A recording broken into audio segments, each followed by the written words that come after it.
perimenopausal athletes and beyond, a masterclass series bringing experts together in mindset, nutrition, training, recovery, and play. Play. Janet Omstead just in the house today, ready to do some play. And I'm standing, so I'm playing as we're talking. I need to get one of those like cameras that can stand with me, because I am always sitting, but I can really appreciate the movement and the way that we can converse is more playful if we get to like get off our chair. So everybody, if you are sitting, get off your chair. We're going to do some play, because we have Janet, who is Canada's, I'm going to say one and only brilliant play expert. There you go. That's Janet. And she, so she's also, within that role of play expert, she is a master health coach, and man, is she on a mission to help people bring play into their life and into their lifestyle of movement, so that they maintain that quality of life as they age. And how fun is that idea? Like, we talk about joy, like we had Melissa Hochschild, at the highest levels of sport, saying she got injured when she always got injured when she lost the joy, but we don't talk about the play. You're so unique in that, and I absolutely love it. So in any case, let me tell everybody else just a little bit more about you. So you have 20 years of experience in health and wellness industry. You are working both in a corporate level and at an individual level, really kind of finding this deep health methodology. And I want to talk about that. Another thing that you do is that you bring into your bio is this real connection to habits, and habits are quite popular these days. But I think that when we think about play, I think that I'm looking forward to understanding that too, is like, how do we build it into our exercise? How do we build it into our day? How do we build it into these things? Because it is about habit, isn't it? And absolutely. Yeah. And the other thing is that you have come from a history of also having gone around the world interviewing the highest world-class athletes as what do you call it, interviewer, but broadcaster. Like, you were with CTV Sports. Were you on the whole camera thing too? I did a little stint on camera, but most of my magic happened talking like you are so good at, interviewing athletes for their bios. So this is pre-internet, right? So for example, I would have to, outside of understanding the stats and who's on top of the world and the top athletes around the world and the top Canadians in their sport, I would go out either in person or by phone to ask the athletes kind of about their journey and why they were where they were, and the kind of like the inside scoop, so that our on-air people could use that as part of their broadcast. So it really it humanizes those super people, Yeah, it does. And so, yes, I had the pleasure to do that for both Barcelona. I know Silken Laumann is a friend of yours. Mm-hmm. I interviewed her actually, and also the Lillehammer Games in Norway. So I kind of had these two back to back, which was really fortunate at that time. Oh, so cool. Well, what an incredible history that you bring to this discussion and your current profession. So let's get into it. Sure. Okay. So, the first thing that I think that we really want to just dive into is that all movement matters. And we as athletes, we tend to potentially, not all of us, but some of us included, would think, okay, I am going to focus in on my workout. And absolutely. And that's great, but you're looking at all movement matters. So can you help us dive into that and what that means, and actually tie in to that point that I want to ask, like deep health? Is that part of the deep health philosophy that you're speaking to, this idea? Yeah. So what I mean by all movement matters, I mean, we're talking right now to people that are already either in sport or are already trained at a level that the average person is not.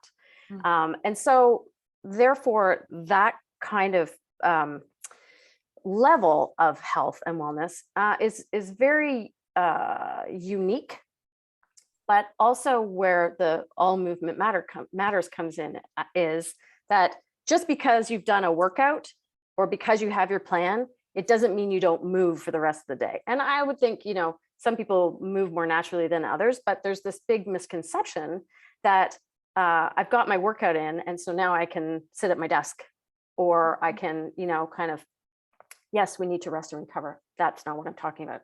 I'm talking about naturally moving throughout the day so that it adds, especially as we enter perimenopause and menopause, it adds to our boosting of our basal metabolic rate so that our engines continue to fire. And there's not these dramatic changes that some women complain about, that, oh my gosh, I've gained so much weight and I'm doing all this and I'm working this hard. And outside of the stressors of the sport, all movement matters to help keep the engines burning. And it can be playful. The longest living people in the world, I don't know if you've heard of the Blue Zones, but Dan Buttner from National Geographic, he went around the world, and the healthiest and longest living people in the world have never been in a gym, right? So there's nothing wrong with gyms, but we have to look at the whole day as a opportunity to play more and sit less, because we also have a problem with too much sitting. So that's what I mean, really, why all movement matters. So there's that basal metabolic rate that's part of your part of NEAT, which is non-exercise activity thermogenesis, which is a huge part of your daily caloric and energy makeup. And as far as, I have a diagram, which I think you're putting on as a PDF. Yeah, we're going to put these, this one here. It kind of, can you see that? Yeah, totally. Anyway, what it really says is 60% of your day, 60% of your energy is your basal metabolic rate.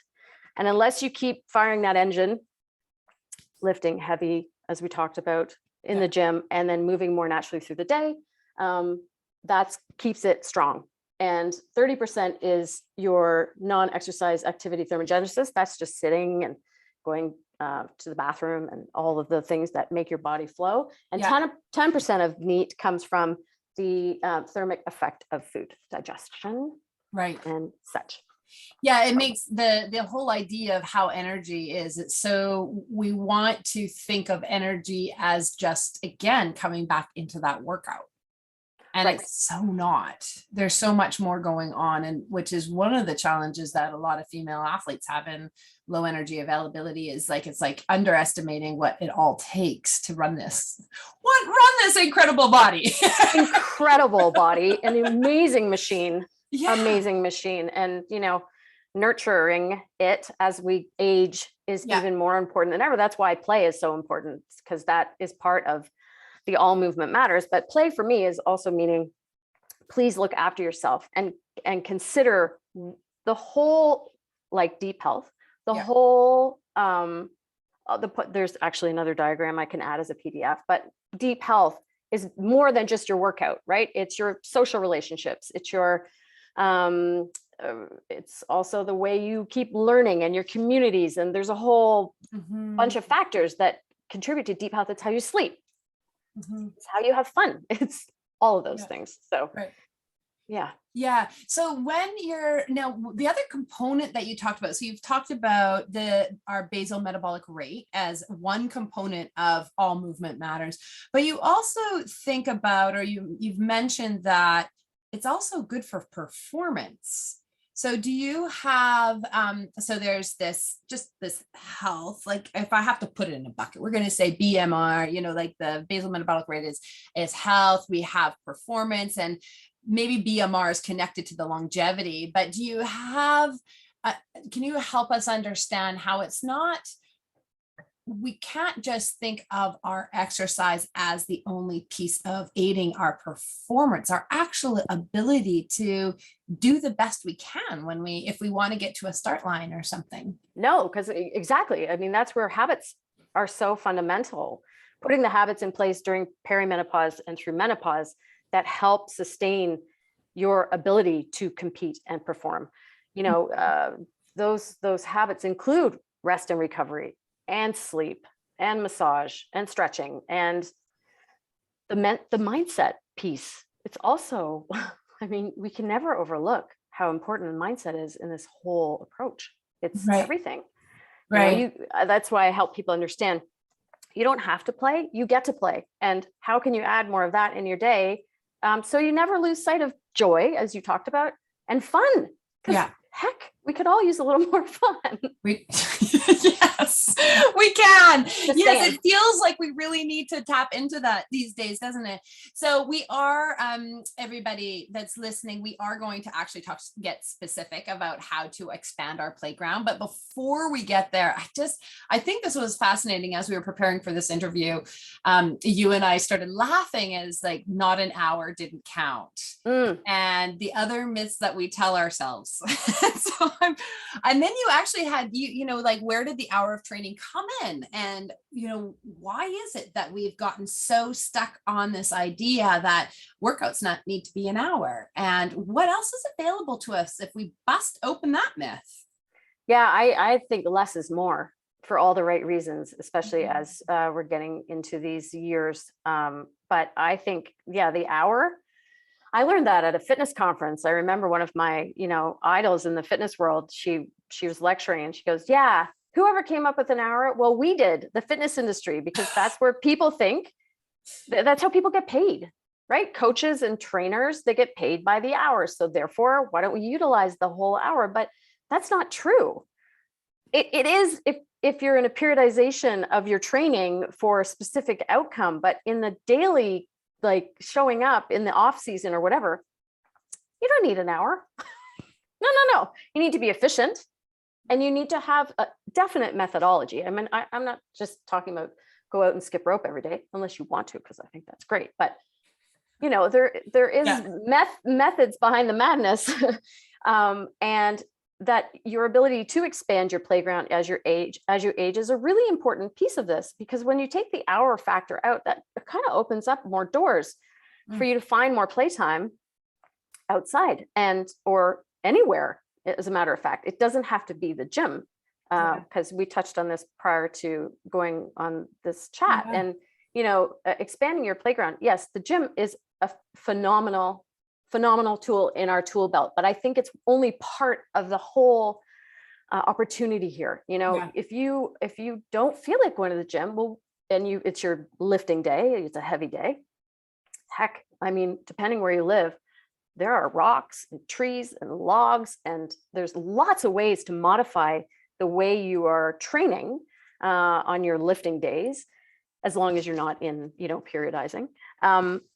To expand that, like flipping tires or changing the speed of your workout, you know, tempo and pace matters a lot, and slow down a little bit some days and go faster other days. And variety is really key. I'm sure you hear that from a lot of the experts. You know, keep your muscles guessing and also keep functional.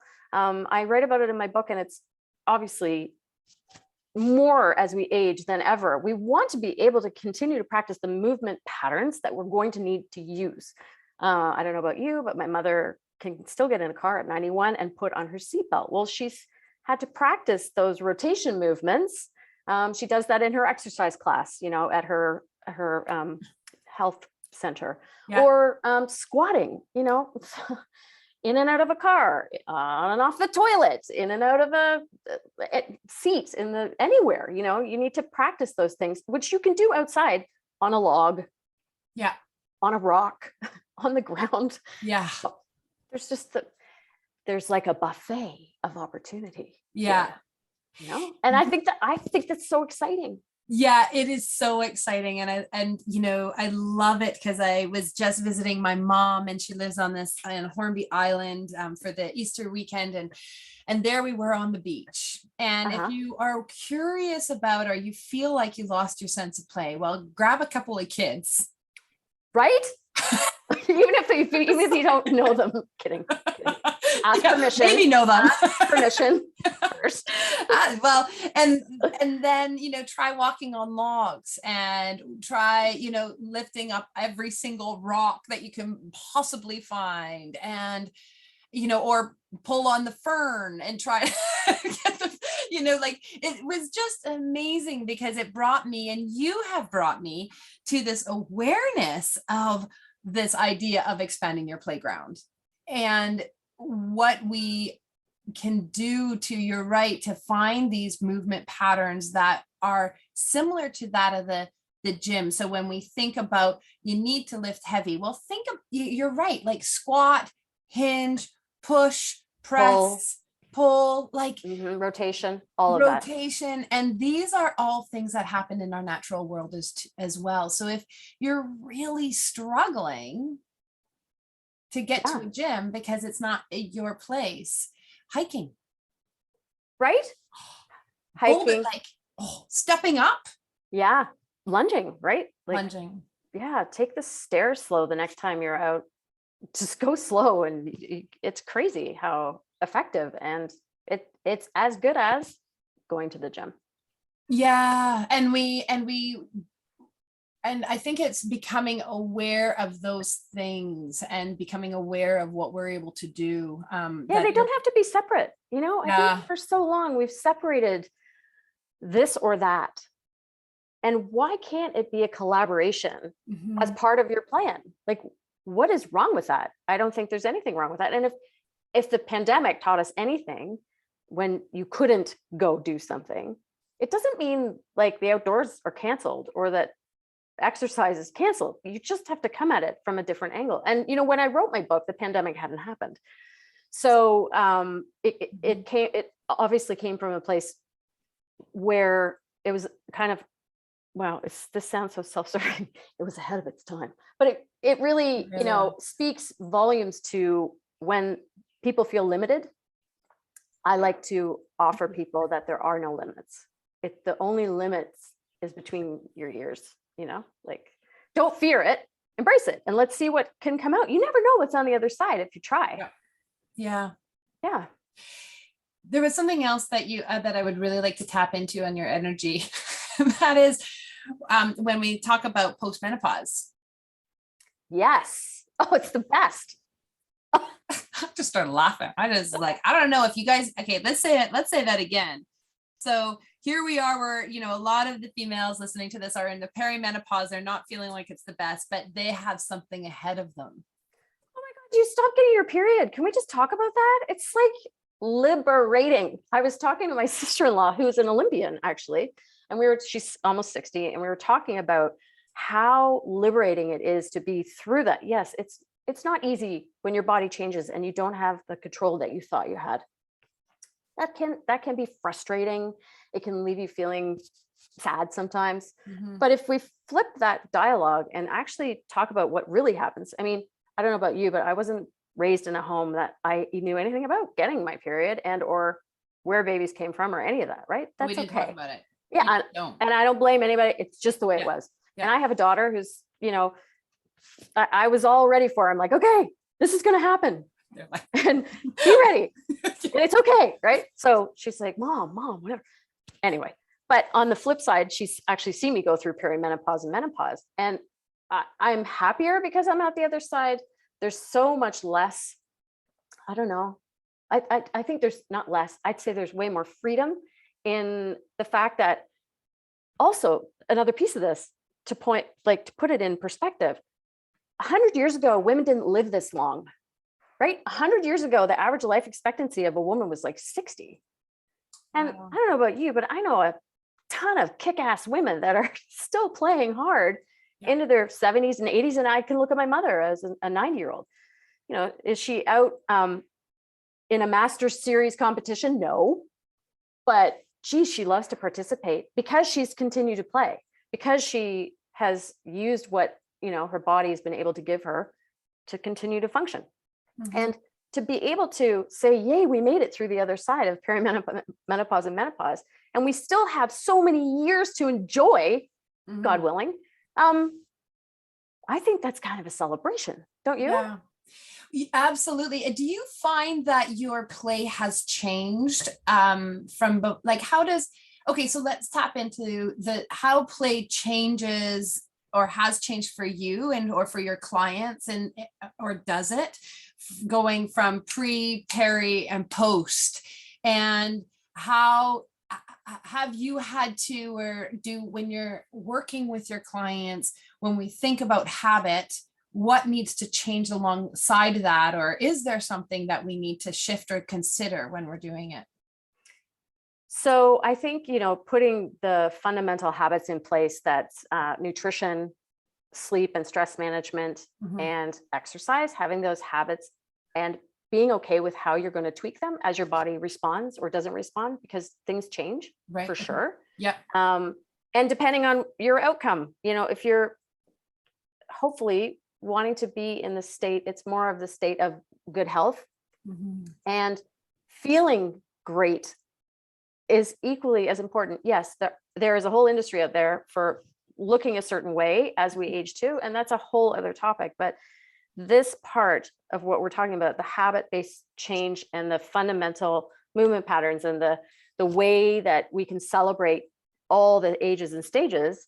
Yeah, I think if you put those habits in place, it's never too late to put the habits in place. Someone might be watching this who Hasn't. thinks, oh shoot, like I've had an office job and I've been stressed out. And it's just about small, it's like I talk about this in my book. It's like small daily investments, in your bank account. It's the same thing. It's that compound, showing up daily and keeping them fun and fresh and trying new things as you go through all these things. I think you really can come out the other side with, as part of that tool belt I talked about earlier, Mhm. full of things that are going to keep you showing up to play, Yeah. because it isn't over. It's just beginning. Really. So when you talk about it, then just to get really like specific, so it's when you think about habit and you think about no matter where you are at which life stage, you're talking about the engagement of the sleep, the nutrition, and that it's more, is it more, because when I think about my day, it's like, what is my habits? Like, what are my days made up of every single day? Well, I've got to move my body. Like, if I don't, I will be grumpy. Oh, So, yeah. You and me both. And so my husband knows, oh, here she goes again. She hasn't got a heart rate up. Yeah. It's like, I don't want to go play. Yeah. Yes, you do. It's totally true. Actually, this is exactly how it plays out. So, but I'm thinking of like, is it more that, is that at the level of the habits that, I'm relating it to myself because that's how I can communicate the idea, is like, if I don't feel that movement, I feel like something's missing. It's the habit becomes so strong in wanting to nourish that is just who I become. That's when your habit has been formed. Is that what you're talking about? And then being ready to shift it? Or are you thinking habit is also potentially, and I'm trying to open this up to an idea of how people like really grasp onto this idea of play, like getting your, the app that goes every 15 minutes, you're supposed to stand up and do something, or, like to try to keep the body moving when you do have sedentary, when we have these jobs that, keep us plugged into a computer for hours on end. Yeah. It's very easy to add play in your day. If you do like having apps, or if that works for you. That's the thing about habits. I don't think habits are rules. I think they're tools. And I also think it's an awareness around how you're showing up. So for example, play, I use play, and that's why I wrote a book, The Habit of Play. Yeah. Play is, has a cascading positive effect on all the other things in your life, because when you move, you actually feel better. Like you talked about, your husband says, go, you feel better. And when you feel better, you show up better in your life. You eat better. You probably hydrate because you're thirsty, so hydrating is a good habit. You'll be more tired out, so you'll sleep better. All of those habits stack on to that. I think the most powerful habit we have within our control. And yeah, I really am inspired by the fact, that's why I like habits so much, habit-based change, because just because you're doing something one way doesn't mean it can't be done another way. And what works for you, Tennille, may not work for me. And that's okay, right? That's how I really help people, is there's no hack. There are no hacks here, right? It's showing up to the best of your ability, day in and day out, and having these habits work for you as you age through perimenopause and menopause and beyond. Yeah.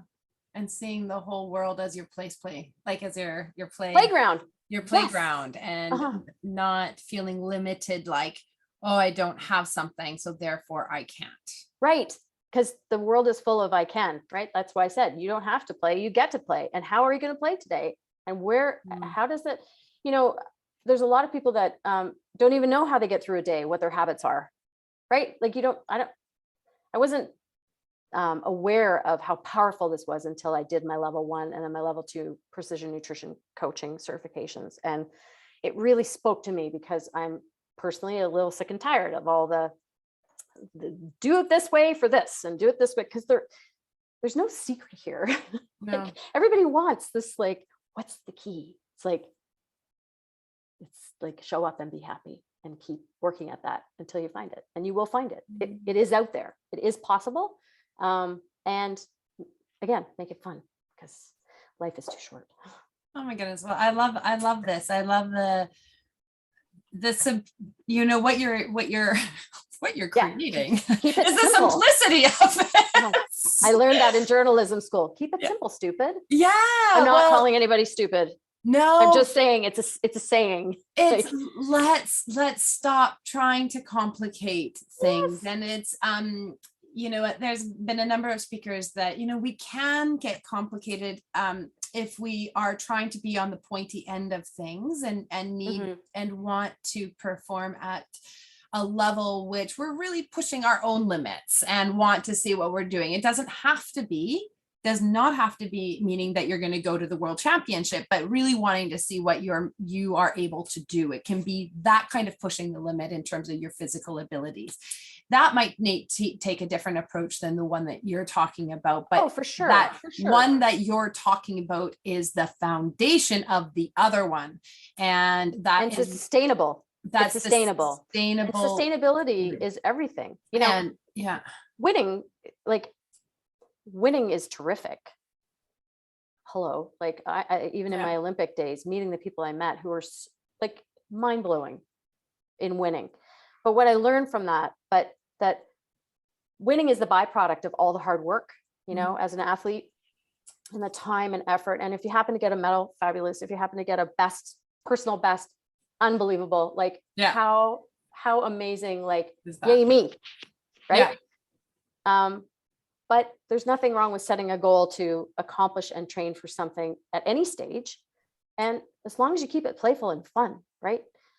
There's a time and place for serious competition. There's also a real life out here that's full of opportunity for play. I love it. Let's leave it there. I do have one more question though. I'm still standing. You're still standing. You're still moving. You're still grooving. This is called my dog. I know your dog is absolutely adorable. Anyway, so if you're listening to this by audio, you got to go check out the video. This dog kind of like once in a while nuzzles into the pillow. Anyways, this is my final question. So you were doing this. I can just see you're like globetrotting. You're just going around the world. You're talking to all these people. It sounds super so fun. And then something came in you that you started to pursue, precision nutrition, health coaching, and you wrote this incredible book that is called The Playbook, How to Get in the Habit of Good Health. It is linked so that you can connect to the Amazon or to the private. And I just want to say how well published this book. I know that I had mentioned it when I got it from you. Thank you. All these details that you've put in here. It's truly a wonder. Like, it's truly really wonderful in being concrete and helping people just imagine something a little bit different. Because we get really concrete and we get really in the box of what things can look like, and you blow it out of the way. So, okay. So how did you get to this? What is a moment? Was there a moment or time? There is a question. Is there a moment or an experience that you said, I'm going to shift. I need to help people. Yeah.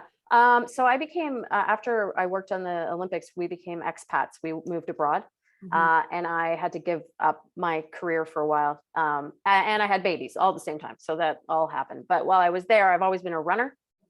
And as a runner, I really enjoyed the social aspect and the playfulness because it just brought me joy to be with other people running. I'm not competitive, by the way.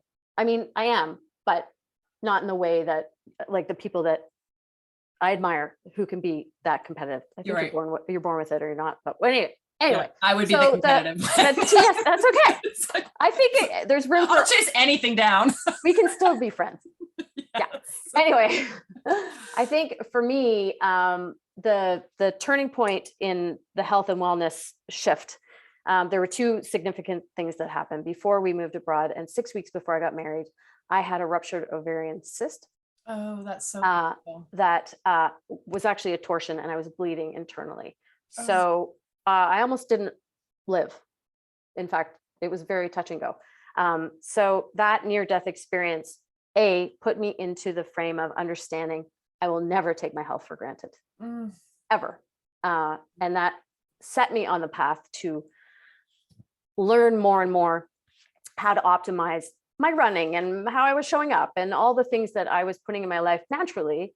And that in itself, could have changed my life, but in many, many different ways. Like I could have just like stuck with television. There's lots of things that could have happened, but I really was turned on by the fact that there was so much to learn and so much to absorb that by the time we came home from Europe, they actually had certifications.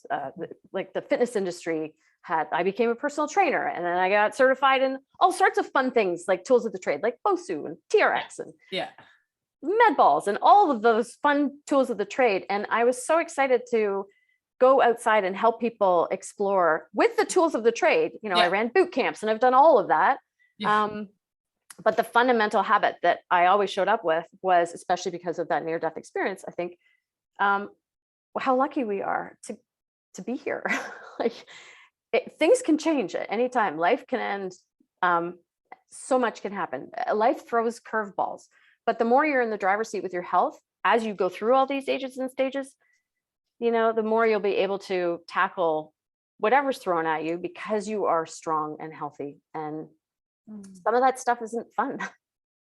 I've just been witnessing it in my own life with my husband, but now, those habits and that role modeling for my own children really makes me feel proud of the journey I've been able to continue to have. And I will shout play from the rooftops as long as I live, because we all get to look after ourselves. So please look after yourself and get out and play, because that's what I'm here to share with you. I love it. And I know that our listeners will too. So break out of the box. We've got a whole world right there, right at our doorstep. Look outside, look inside, look what you can move around. I'm looking at furniture. I'm like, that actually, if you move that chair back and forth a couple of times. Yeah. Oh yeah. It's all there for us. So thank you so much, Janet, for joining us and being part of this series. It's so appreciated. Thanks for having me.